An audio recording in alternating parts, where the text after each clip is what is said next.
धरती खून से लथपथ थी, आकाश चीखों से गूंज रहा था। महाभारत का युद्ध इतिहास का सबसे भयानक युद्ध था।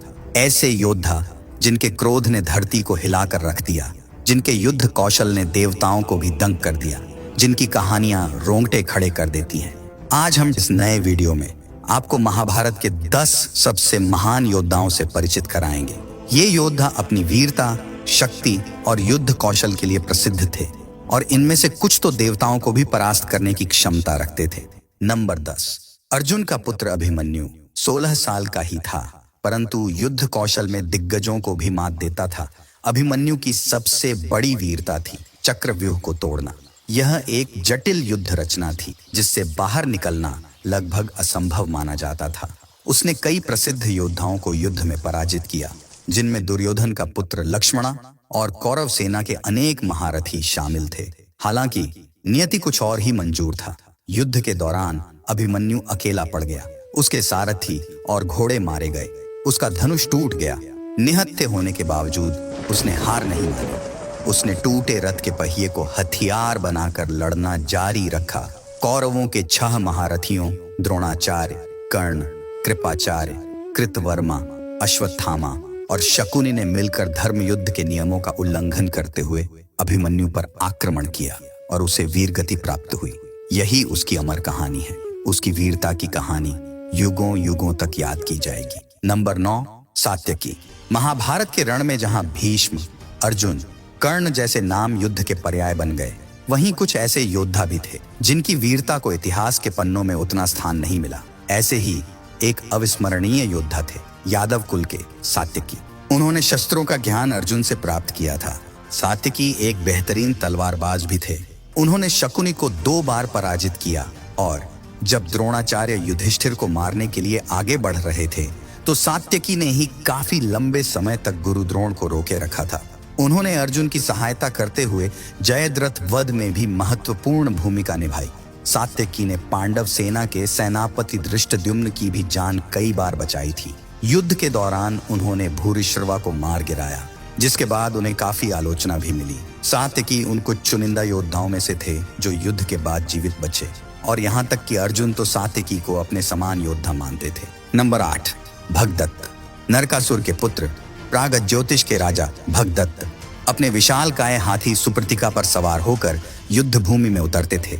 हाथियों के युद्ध में उनकी कुशलता अद्वितीय थी। उनका हाथी सुप्रतिका विशाल, शक्तिशाली और लगभग अपराजेय था। सुप्रतिका इंद्र के ऐरावत के समान बलशाली था। वृद्धता के बावजूद भगदत्त में अदम्य वीरता का वास था।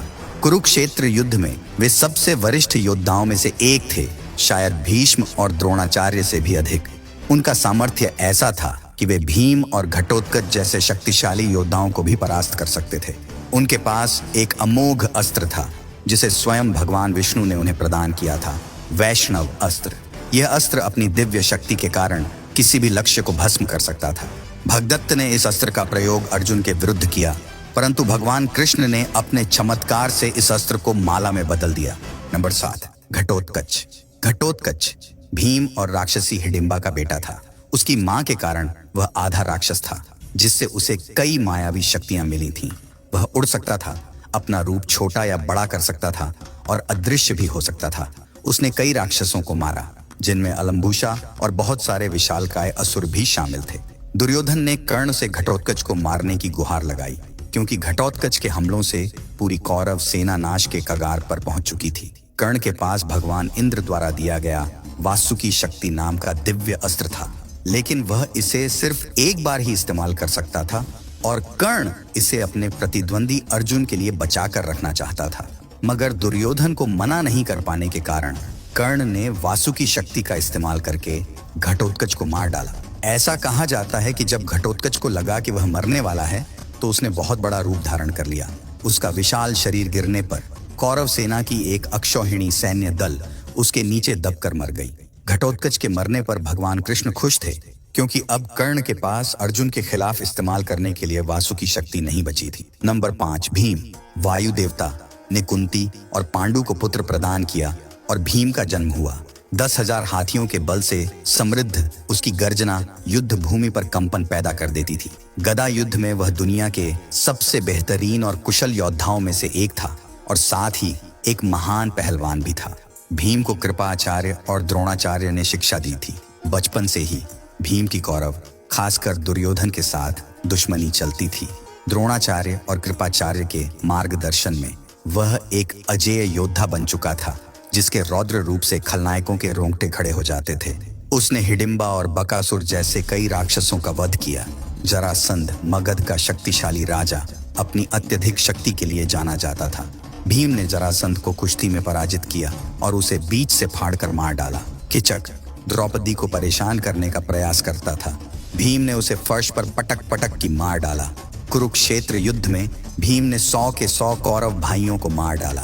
युद्ध के अंतिम दिन भीम ने दुर्योधन से युद्ध किया और अपनी गदा से उसकी दोनों जंघाओं पर प्रहार किया। इस प्रकार उसने द्रौपदी के चीरहरण के समय ली गई प्रतिज्ञा को पूरा किया। नंबर 5, द्रोणाचार्य और कृपा के तप से जन्मा अश्वत्थामा युद्ध में गरजता तूफान था। उसके माथे पर अलौकिक तेजस्वी मणि जगमगाती थी, जो उसे भूख, प्यास, थकान और बीमारियों से बचाती थी, जिससे वो लगभग अजेय हो गया था। अश्वत्थामा के पास दिव्य अस्त्रों का भरमार था। उसके तरकश में ब्रह्मांड को नष्ट करने वाला ब्रह्मास्त्र और सृष्टि को लील लेने वाला नारायणास्त्र जैसे महाविनाशकारी शस्त्र थे। युद्ध के 14वें दिन उसने राक्षसों की एक पूरी सेना को मार डाला, जिसमें घटोत्कच का पराक्रमी बेटा अंजना पर्वन भी शामिल था। उसने घटोत्कच को भी हरा दिया और उसके माया जाल को तोड़ दिया। साथ ही उसने घटोत्कच की एक अक्षौहिणी सेना को भी नष्ट कर दिया था। अश्वत्थामा का सबसे कुख्यात कार्य युद्ध के 18वें रात का ढावा था, जहां उसने सोते हुए द्रौपदी के पुत्रों का भीषण हत्याकांड किया था। वहां उसने धृष्टद्युम्न और शिखंडी को भी मार डाला, जो कि युद्ध के नियमों के विरुद्ध था। नंबर 4, गुरु द्रोणाचार्य, कौरवों और पांडवों के राजगुरु। गुरु द्रोण, वो महान गुरु युद्ध कलाओं और रणनीतियों में निपुण थे और युद्ध के सभी रूपों में अत्यधिक कुशल थे। उनकी युद्ध तकनीक इतनी सटीक और घातक थी कि मानो वह युद्ध के मैदान पर एक शतरंज का खेल खेल रहे हों। गुरु द्रोण एक से बढ़कर एक दिव्य अस्त्रों के झांता थे। परशुराम ने उन्हें दिव्यास्त्रों की गहन विद्या सिखाई, जिसमें उन अस्त्रों को बुलाने और वापस लेने के मंत्र भी सम्मिलित थे। द्रोण की शस्त्रागार में ब्रह्मास्त्र, ब्रह्मशिर, नारायणास्त्र, रुद्र, अग्नेय, वज्र जैसे अनेक शक्तिशाली अस्त्र थे। उनके पास ब्रह्मा की अजेय खड्ग भी थी, जिसे देवताओं ने असुरों के संहार के लिए निर्मित किया था। इस खड्ग को असी कहा जाता था और यह मान्यता थी कि जो कोई भी इसे धारण करता वह अजेय हो जाता। युद्ध के 13वें दिन द्रोणाचार्य ने अपनी चतुराई से चक्रव्यूह का निर्माण किया, जिसका उद्देश्य युधिष्ठिर को बंदी बनाना था। उन्हें पता था कि केवल अर्जुन और कृष्ण ही इस व्यूह को भेदने की कला जानते हैं। अभिमन्यु को इस व्यूह को भेदने का ज्ञान तो था, परंतु वापस निकलने का मार्ग उन्हें मालूम नहीं था। इसी चक्रव्यूह में अभिमन्यु को अधर्मी तरीके से मारा गया था। गुरुद्रोण ने ब्रह्मास्त्र जैसे दिव्यास्त्रों का प्रयोग सामान्य सैनिकों के खिलाफ किया, जो कि युद्ध नीति के अनुसार अनुचित था। नंबर 3, अर्जुन। अर्जुन पांडु और कुंती के तीसरे पुत्र थे। उनका जन्म इंद्रदेव की कृपा से हुआ था, इसलिए उन्हें देवराज इंद्र का पुत्र भी कहा जाता था। छोटी उम्र से ही अर्जुन एक असाधारण धनुर्धर के रूप में उभरे। उनका गांडीव धनुष से छूटे बाण शत्रुओं के कवच को चीरते हुए उनके प्राणों को क्षण भर में लील लेते थे। अर्जुन ने सुना कि द्रुपद अपनी पुत्री के लिए एक स्वयंवर का आयोजन कर रहे हैं। प्रतियोगिता में धनुष से पानी में परछाई देखकर एक सुनहरी मछली की आंख में बाण मारना था। स्वयंवर में शामिल लगभग सभी राजाओं को यह चुनौती पूरी करने में असफलता मिली। अंत में अर्जुन ने अपनी अद्भुत शक्ति और अचूक निशाने से इस प्रतियोगिता को जीत लिया और द्रौपदी को अपने साथ ले गए। असंख्य दिव्य अस्त्रों से लैस अर्जुन एक ऐसे योद्धा थे जिनके शौर्य से रोंगटे खड़े हो जाते थे। उनके सबसे प्रमुख हथियारों में से एक था गांडीव, अग्निदेव से प्राप्त एक अलौकिक धनुष जिसकी शक्ति अपरम थी। उनके पास पशुपास्त्र भी था, जो भगवान शिव द्वारा प्रदत्त एक विनाशकारी अस्त्र था। पशुपतास्त्र, वो अस्त्र जिसके नाम में ही कंपन था। महादेव का प्रलयंकारी वरदान, जिसका स्पर्श विनाश का पर्याय था। ब्रह्मास्त्र, सृष्टि के रचयिता का ही विनाश का मंत्र। आधुनिक परमाणु अस्त्र के समान अर्जुन के ही अस्त्रों में से एक था। उनके शस्त्रागार में अन्य भयानक अस्त्र भी शामिल थे, जैसे इंद्रास्त्र जो वज्रपात का प्रहार करता था, अग्नि वर्षाने वाला अग्नि अस्त्र और जल का आह्वान करने वाला वरुणास्त्र। ये दिव्य अस्त्र न केवल शक्तिशाली थे बल्कि देवताओं के अनुग्रह और अर्जुन के आध्यात्मिक बल के भी प्रतीक थे। ये अस्त्र ऐसे थे मानो युद्ध भूमि पर स्वयं देवता अर्जुन के साथ खड़े हों। महाभारत के अनुसार युद्ध के 10वें दिन शिखंडी और अर्जुन दोनों एक ही रथ पर सवार थे और दोनों ने भीष्म से युद्ध किया। भीष्म ने शिखंडी पर बाण नहीं चलाए क्योंकि वे एक क्लीब थे। अर्जुन ने इस अवसर का भरपूर लाभ उठाया। अर्जुन ने शिखंडी की आड़ में भीष्म को बाणों से घायल कर दिया, जिससे वे युद्ध भूमि में शरशैया पर लेट गए। युद्ध के 12वें दिन अर्जुन ने अपनी अतुलनीय धनुर्विद्या से प्रागज्योतिष के शक्तिशाली राजा भगदत्त और उनके विशालकाय हाथी सुप्रतिका को मार गिराया। युद्ध के 14वें दिन अर्जुन ने कौरव सेना में घुसकर 2 अक्षौहिणी सेना का संहार किया। अंत में उन्होंने जयद्रथ का सिर भी धड़ से अलग कर दिया। इसी दिन उन्होंने इंद्रास्त्र का प्रयोग करके कंबोज राज्य के राजा सुदक्षिण को भी मार गिराया। युद्ध के 17वें दिन अर्जुन और कर्ण के बीच होने वाली महानतम लड़ाई की प्रतीक्षा सभी को थी। जब यह भयानक मुकाबला हुआ तो दोनों ओर से अपरिमित शक्ति के साथ बाणों की वर्षा की गई। जब कर्ण बिना किसी शस्त्र के रह गए तब अर्जुन ने दिव्य अस्त्र अंजलिकास्त्र के प्रयोग से उनका अंत कर दिया। नंबर 2, कर्ण। महाभारत में कर्ण एक ऐसा वीर था जिसकी कहानी दिल को चीर देती है। क्रूर भाग्य और अन्याय की जंजीरों में जकड़ा हुआ वह प्रेम का भूखा योद्धा था, पर मित्रता के लिए वो अपना सर्वस्व न्योछावर करने को तैयार था। सूर्यदेव के अंश से जन्मा कर्ण अपने दिव्य कवच और कुंडलों से अलंकृत था। ये वरदान उसे जन्मजात अमरत्व प्रदान करते थे। कर्ण के पास भार्गवस्त्र नाम का एक विनाशकारी अस्त्र था जो उसने अपने महान गुरु परशुराम से प्राप्त किया था। युद्ध के 17वें दिन उसने पांडव सैनिकों के लाखों सैनिकों को मारने के लिए भार्गवस्त्र का आह्वान किया। विजय धनुष भगवान शिव का अमोघ ऐसा धनुष जिसे कोई भी अस्त्र चीर नहीं सकता था। कर्ण एक महान दानी था, कोई भी उसके पास से खाली हाथ नहीं लौटता था। उसने अपने जन्म सिद्ध दिव्य कवच तक दान कर दिए, मानो दान ही उसका धर्म था। एक बार कर्ण ने दान देने में अपनी अदम्य क्षमता का परिचय दिया। उसने दान के लिए अपने कवच और कुंडल तक दान कर दिए। इससे प्रभावित होकर देवराज इंद्र ने कर्ण को वासवी शक्ति प्रदान की। इंद्र ने कहा, इस अस्त्र से तुम देवताओं, असुरों, राक्षसों, यक्षों, किन्नरों और सर्पों में से जिसे भी मारना चाहो निश्चित रूप से मार सकते हो, लेकिन इसे सिर्फ एक बार ही इस्तेमाल किया जा सकता था। कर्ण के पास ब्रह्मास्त्र भी था।